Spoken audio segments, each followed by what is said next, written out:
प्रिय श्रोताजनों नमस्कार। सहन करो सफल थाओ, श्रम करो सफल थाओ, स्वभाव बदलो सफल थाओ। आनी चर्चा करता पहला आज प्रवचन में एक सरस मजानी कृति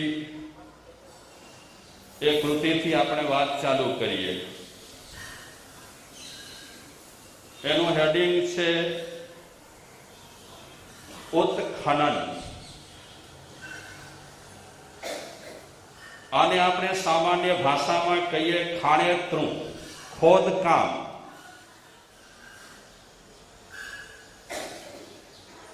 तो ये रचना में कच्छना ज एक साहित्यकार छे वंचित कुकमा, एनी ज कृति छे उत्खनन। आपणे बधा पोतपोताना धर्मना पायानु ऊंडाण शोधवा आतुर छीए। आपणे बधा पोतपोताना धर्मना पायानु ऊंडाण शोधवा आतुर छीए। सेना द्वारा, उत्खनन द्वारा, खोदकाम द्वारा આપણે જે ધર્મને પાળતા હોઈએ તે ઘણા વર્ષો વીતી ગયા પછી પણ આપણે ધર્મના હારને કદાચ સમજ્યા પણ હોઈએ અને કદાચ ન પણ સમજ્યા હોઈએ। અમે ભલે પ્રવચન આપતા હોઈએ, પ્રવચન આપતા આપતા પણ હજી અમે પણ ધર્મના હારને સમજ્યા હોઈએ કે ન સમજ્યા હોઈએ એક સવાલ છે। તો દરેક પોતપોતાના ધર્મના પાયાનું ઊંડાણ શોધવા માટે આતુર છે। અમે આ ધર્મના છીએ તો ધર્મના પાયામાં શું છે, અમે આ ધર્મના છીએ તો એના પાયામાં શું છે, આ બધું આપણે खोदकाम द्वारा तपास करवा मांगीए छीए। आपणे बधा जाणीए छीए, लाइन बीजी, आपणे बधा जाणीए छीए कि आपणा पूर्वजोए युद्ध कर्या छे। आपणे बधा जाणीए छीए कि आपणा पूर्वजोए युद्ध कर्या छे। सेना माटे? सत्तानी लालसा माटे। आपणा पूर्वजोए जे युद्धो कर्या छे एमां एक कारण छे सत्तानी लालसा। कोके लड़ाई लड़ी साम्राज्यना विस्तार माटे। आपणे इतिहास तपासीए तो जेटला युद्धो थया छे, लड़ाईओ थई छे, एमां घणा कारणों पैकी एक कारण रहेलो छे सत्तानी लालसा। सत्तानी लालसा माटे माणस शुं न करे। हजारों माणसोनी कच्चरगाळ निकळे एक सत्तानी लालसा माटे, ते छतां पण माणस लड़ाईओ लड्यो छे। साम्राज्यना विस्तार माटे घणा मोटा मोटा युद्धो थया छे। ए एमનું રાજ્ય તો હતું જ, તે છતાં પણ અમારા રાજ્યનો, અમારા સામ્રાજ્યનો કેમ વિસ્તાર થાય એટલા માટે યુદ્ધો કર્યા છે। તો ઘણા યુદ્ધો એવા થયા છે ધર્મના રક્ષણ માટે। ધર્મના રક્ષણ માટે પણ ઘણા યુદ્ધો થયા છે। આ જે હું કહી રહ્યો છું એનું હેડિંગ શું છે? उत्खनन, खोदकाम, खाणेतरू। तो खोदकाम करता करता शू निकळवानुं छे ए वात करे एनाथी पहेला कहे छे कि आपणा पूर्वजोए युद्धो कर्या छे। सत्ता लालसा माटे, साम्राज्यना विस्तार माटे अने धर्मना रक्षण माटे। અને કોકે યુદ્ધો કર્યા છે સંસ્કૃતિના રક્ષણ માટે, એટલે કદાચ ઉત્ખનનના પ્રારંભે નીકળે, કદાચ આપણે ખોદકામ કરીએ તો શરૂમાં નીકળે, શું નીકળે? થોડા હાડ પિંજર, કારણ કે લડાઈ લડતા યુદ્ધો કરતા ઘણા ખપી ગયા હોય અને ઘણા કદાચ ત્યાં જ દટાઈ ગયા હોય, એટલે કદાચ આપણે ખોદકામ કરીએ, કદાચ આપણે ઉત્ખનન કરીએ તો ઉત્ખનન કરતા શાયદ નીકળે હાડ પિંજર, અને વધારે ઉત્ખનન કરતા કદાચ નીકળે જૂના હથિયારો, ઉત્ખનન કરતા કદાચ નીકળે સોનાના આભૂષણો, કારણ કે ઘણા રાજા મહારાજાઓ લડ્યા હોય પછી ત્યાં જ ખપી ગયા હોય અને ત્યાં જ દટાઈ ગયા હોય, તો એના કારણે કદાચ ખોદકામ કરતા શું નીકળી શકે છે? હાડ પિંજરની સાથે હથિયારો પણ નીકળી શકે છે અને સાથે સોનાના આભૂષણો પણ નીકળી શકે છે. હીરા, માણેક, મોતી પણ કદાચ ઉત્ખનન કરતા નીકળી શકે છે. કદાચ ઉત્ખનન કરતા થોડા કિંમતી વસ્ત્રો પણ નીકળે કદાચ, કારણ કે યુદ્ધના વખતમાં એવા વસ્ત્રો પહેરતા હોય જે તૂટે નહીં, સળગે નહીં, પહેરનારને કાંઈ પણ ઈજા ન થાય, જેને આપણે બખ્તર પણ કહીએ, અને એવા વસ્ત્રો પણ કદાચ હોય, તો ઉત્ખનન કરતા કિંમતી વસ્ત્રો પણ કદાચ નીકળે. કદાચ મળી આવે કોઈ શિલાલેખ, કોઈ રાજાની યશોગાથાનો, ઘણું દટાઈ ગયું હોય, ઘણું ખલાસ થઈ ગયું હોય, તો ઉત્ખનન કરતા ખોદકામ કરતા કદાચ શિલાલેખ પણ નીકળે. શેનો શિલાલેખ નીકળે? કોઈ રાજા મહારાજાની યશોગાથા જેમાં લખાયેલી હોય એવા શિલાલેખ પણ કદાચ નીકળી શકે છે. આ બધું ઉત્ખનન વખતે નીકળ્યા પછી ધારો કે આ બધું નીકળતા અંતે, ધારો કે આ બધું નીકળતા આ બધું એટલે શું?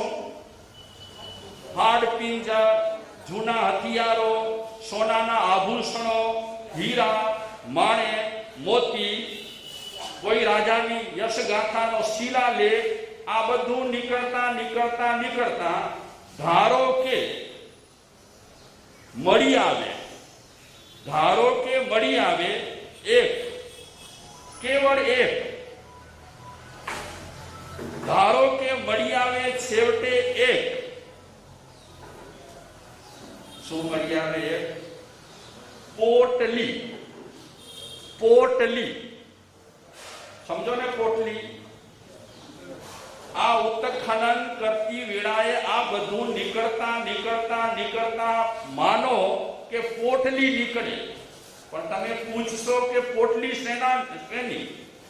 પોટલી એ તો સમજો ને, નાનકડી પોટલી પણ હોય, મોટી પોટલી પણ હોય. ધારો કે આ બધું નીકળતા એક પોટલી નીકળે. શેની પોટલી? સદભાવનાની. આપણે જે વાત કરવા માંગીએ છીએ અત્યારે કે આ બધું ખોદકામ કરતા આ બધું કાઢતા આ બધી ચીજો નીકળતા માની લો એક પોટલી મળે. શેની પોટલી? સદભાવનાની. તો કવિ પૂછી રહ્યા છે કે આપણે બધા એનું શું કરીએ?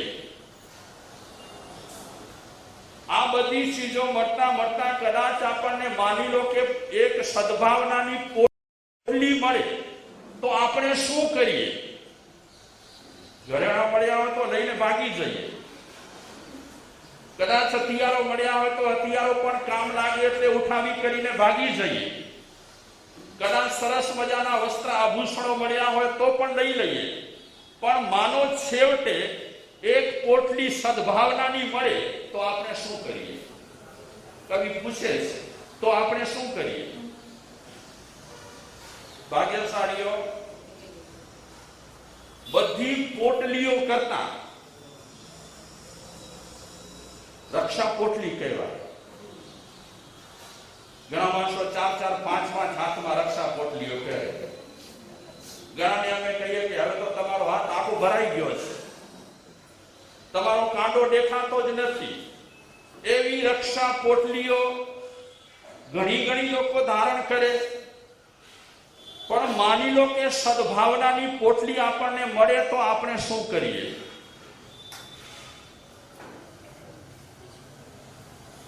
અને સદભાવનાની પોટલી સૌથી ઊંચામાં ઊંચી અને સૌથી ઉત્તમમાં ઉત્તમ પોટલી રહેલી છે, જે બધી જાતના દોરાથી, બધી જાતની રક્ષા પોટલીઓથી એ વધી જાય એવી છે. ઘણા લોકો આવે કે મારા સાહેબ અમને મોતીવાળી રક્ષા પોટલી ખપશે. અમે કહીએ આપીશું. ઘણા કે રંગબેરંગી મોતીવાળી રક્ષા પોટલી હોય ને મારા સાહેબ જરાક શોધી દેજો ને રાખજો અમારા માટે, 5-15 ખપે છે. અમે કહીએ ભલે એ મળી જશે. પણ માની લો આપણને સદભાવનાની પોટલી મળે તો આપણે શું કરીએ? અને સૌથી ઉત્તમમાં ઉત્તમ, અતિ ઉત્તમ, સર્વોત્તમ જો પોટલી હોય તો સદભાવનાની પોટલી છે. આપણે રક્ષા પોટલીઓ ગમે તે પૂજનની બાંધેલી હોય, આપણે દોરા ગમે તે પહેરેલા હોય, પણ આપણામાં ખુદમાં જો સદભાવના ન હોય તો, સદભાવના ન હોય તો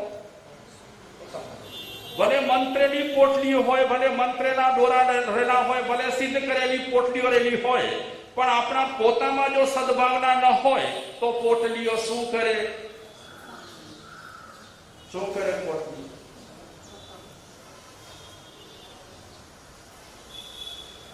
સદભાવનાનું કામ શું છે? સદભાવનાનું કામ છે સાધવાનું, સદભાવનાનું કામ છે જોડવાનું. અને સદભાવનાની સામે એક વિરોધી શબ્દ રહેલો છે. કયો શબ્દ રહેલો છે વિરોધી શબ્દ? દુર્ભાવના. દુર્ભાવના આવે આપણામાં તો શું થાય? કજિયા, કંકાસ, તદવત, વિવાદો, વિખવાદો આ દુર્ભાવનાથી થાય.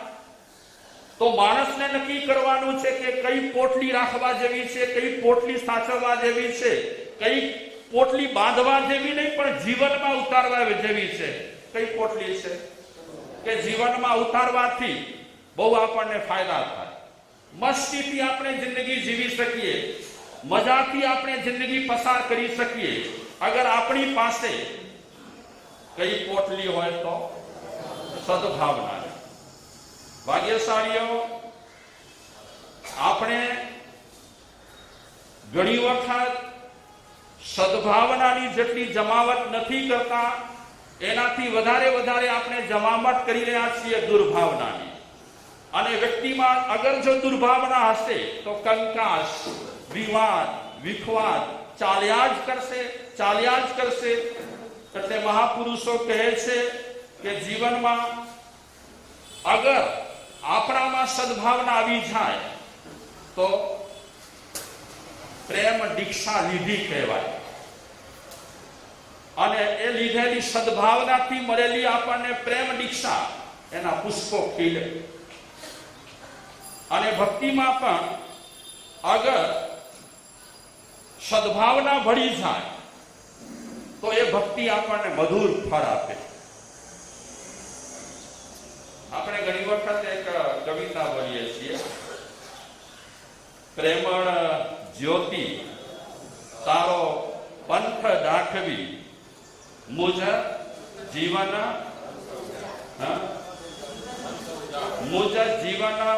પંથ ઉજા.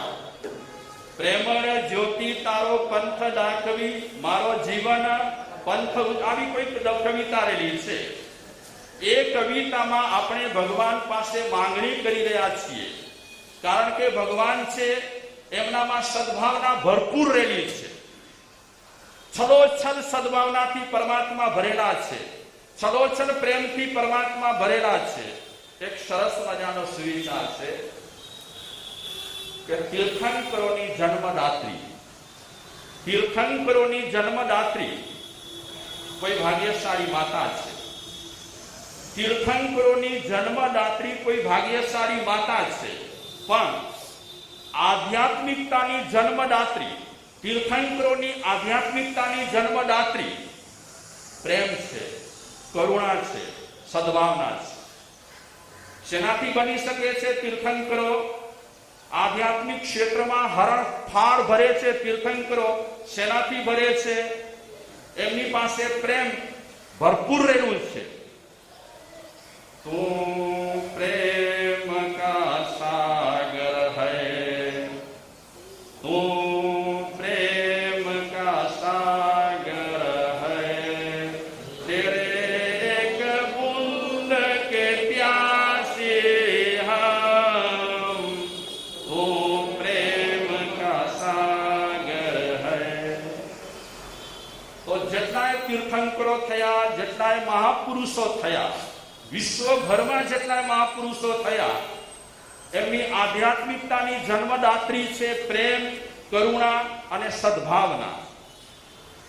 જેમના જીવનમાં આધ્યાત્મિકતા, પ્રેમ, કરુણા અને સદભાવનાથી પ્રાપ્ત થયેલી હોય, એ મહાપુરુષો એક જ વાત કરે છે, સૌને એક જ વાત કરે છે, લડવાની, ઝઘડવાની, વિવાદ કરવાની, વિખવાદ કરવાની કોઈ મહાપુરુષો વાત કરી નથી. જેમના જીવનમાં રગે રગમાં પ્રેમ, રજે રજમાં કરુણા અને રજે રજમાં સદભાવના, અણુ પરમાણુમાં સદભાવના ભરેલી છે, એ તીર્થંકરો મહાપુરુષો એક જ વાત કરે છે કે જીવનમાં અગર પોટલી લેવા જેવી હોય તો કઈ પોટલી લેવા જેવી છે? કેવળ સદભાવના એટલે કે પ્રેમની પોટલી લેવા જેવી છે. આપણે એમ કેમ નથી કહેતા? જેમ મોતીની પોટલી માટે કહીએ છીએ, સરસ અભિમંત્રિત કરીને આપજો પોટલી, એવું આપણે કહીએ છીએ. પણ કેમ આપણે સદભાવનાની પોટલીને ભૂલી જઈએ છીએ? અતિ મહત્વની, અતિ અગત્યની આપણા જીવન માટે હોય તો સદભાવના છે. ભાગ્યશાળીઓ, સદભાવનાની પણ અસર થાય છે અને દુર્ભાવનાની પણ અસર થાય છે. આ સતયુગની વાત નથી, હરેક યુગમાં આ વાત લાગુ પડે છે. અગર વ્યક્તિમાં સદભાવના હોય તો સદભાવનાને કારણે વનસ્પતિ પર પણ સદભાવનાની અસર થાય છે, જાનવરો પર પણ સદભાવનાની અસર થાય છે. અને એ સદભાવનાનો પ્રયોગ માણસ પર કરે તો કેવડી અસર, કેટલી અસર થાય? આજે આપણે બધા પદ માટે, પ્રતિષ્ઠા માટે અને બીજી નશ્વર ચીજો માટે બહુ પરિશ્રમ ઉઠાવીએ છીએ. માની લો, પદ, પ્રતિષ્ઠા વગેરે મળ્યા પછી અગર આપણા જીવનમાં સદભાવના નહીં હોય તો, પ્રેમ ભાવના નહીં હોય તો બેકાર છે. આ પદ, પ્રતિષ્ઠા બધી બેકાર છે. ભલે મહેનત કરીને આપણે મેળવેલી હોય તો મહાપુરુષો કહે છે આપણા જીવનમાં અતિ જરૂરી હોય તો સદભાવનાની જરૂર છે. આ ઘણી યુનિવર્સિટીઓમાં પ્રયોગ થાય છે. સદભાવનાની અસર બચ્ચાઓને કેટલી થાય છે? વનસ્પતિને જો સદભાવનાની અસર થતી હોય તો માણસને, બચ્ચાઓને સદભાવનાની તો અસર થાય. આપના મુખેથી અમે સાંભળ્યું ઘણી વખત કે આપણે દુર્ભાવના લઈ અને વનસ્પતિ પાસે જઈએ ને તો વનસ્પતિ ધ્રુજી ઉઠે. પૂરી ઇન્દ્રિયો નથી, વિકસિત શરીર નથી, તે છતાં પણ આપણી જે ઓરારેલી હોય અને દુર્ભાવનાની જે ઓરારેલી હોય એ ઓરાની અસર વનસ્પતિને થાય છે.